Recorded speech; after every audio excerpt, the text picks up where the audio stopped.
Alors, dites à ce tribunal, vous n'avez pas été surpris lorsqu'on vous a dit que des manifestants se sont attaqués au commissariat de Dixine et d'autres endroits. Vous n'étiez pas surpris à partir du moment où, durant tout le trajet que vous aviez fait, vous n'aviez pas constaté de violence? Bon, non. Quand j'ai appris, j'ai pensé à un accrochage certainement entre les manifestants et les services de maintien de l'ordre. Vous savez, comme vous êtes magistrat, vous ne sortez pas régulièrement sur le terrain pour bien observer. Le manifestant, si vous le respectez, il va vous respecter. Si vous l'empêchez, il s'arme contre vous. C'est ça le secret. Moi seul, à guise d'exemple, le procureur Niaï, M. Elhaj Alpha Saliou, M. Hassan, connu sous le nom de Roi, je les ai sauvés lorsque nous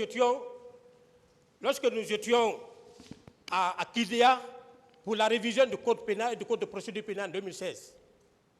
Lors du passage de M. Soiré, qui est venu dans sa voiture de commandement Croix-Rouge. Excusez-moi de vous interrompre. Revenons aux événements du 28 septembre. S'il vous plaît. Oui, s'il vous plaît, monsieur le procureur. Monsieur Goumou, calmez-vous. Revenons aux événements du 28 septembre et contentez-vous de répondre aux questions que je vous pose. Il n'y a pas de problème. Voilà. Ce jour du 28 septembre 2009, vous dites que vous avez appris à la télévision que la manifestation devait être reportée. Oui, c'est une information que j'ai reçue. C'est à la dernière minute que vous avez appris que finalement cette manifestation devait avoir lieu. N'est-ce pas? Vous dites?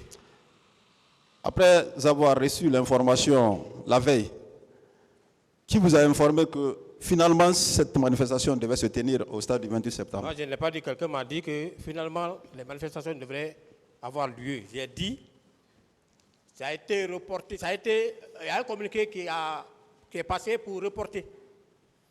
Deuxièmement, j'étais du jour, malheureusement, c'est ce que je dis, si je n'étais pas planifié ce jour, peut-être que ce qui est arrivé, ça n'allait pas arriver.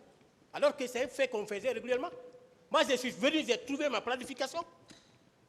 Il y avait des gens qui étaient planifiés pour la garde, ils ne sont pas sortis, ils sont restés. J'ai commencé à faire ma patrouille normale. C'est dans ça que je suis tombé à Amdala, j'ai vu la masse, la venir.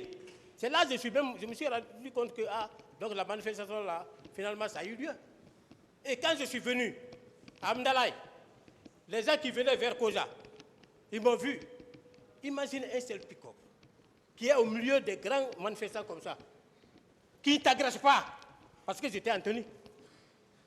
La particularité de nos tenues faisait que les gens avaient du respect scrupuleux pour nous. Partout où ils nous voient, c'était du respect. Mais quelqu'un qui vous respecte, comment vous allez lui faire du mal? Quand même.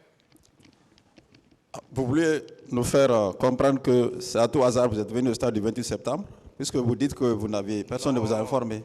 Quand j'ai vu la masse l'avenir, étant à Amdalaï, direction Bellevue, sur le tronçon, c'est en ce moment que mon chef m'a appelé pour me dire qu'il vient... Votre chef? Tegolo. Oui, pour me dire qu'il vient pour nous sensibiliser. Et j'ai même dit dans ma déposition, ça, il était habitué à ça. Nous étions habitués à ça, à sensibiliser les manifestations. De Bellevue jusque là-bas, il n'y a pas eu de problème.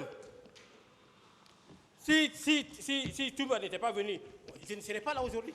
Laissez Toumba tranquille. Vous êtes accusé au même titre que Toumba. Oui, mais... Contentez-vous de vous défendre. Oui. Bon, dites-nous, lorsque vous êtes arrivé... Monsieur le procureur, on va être obligé de vous interrompre. On va se limiter là aujourd'hui. Merci, Monsieur le Président. Cette affaire est renvoyée au 30 janvier 2023 pour la suite des débats. L'audience est levée.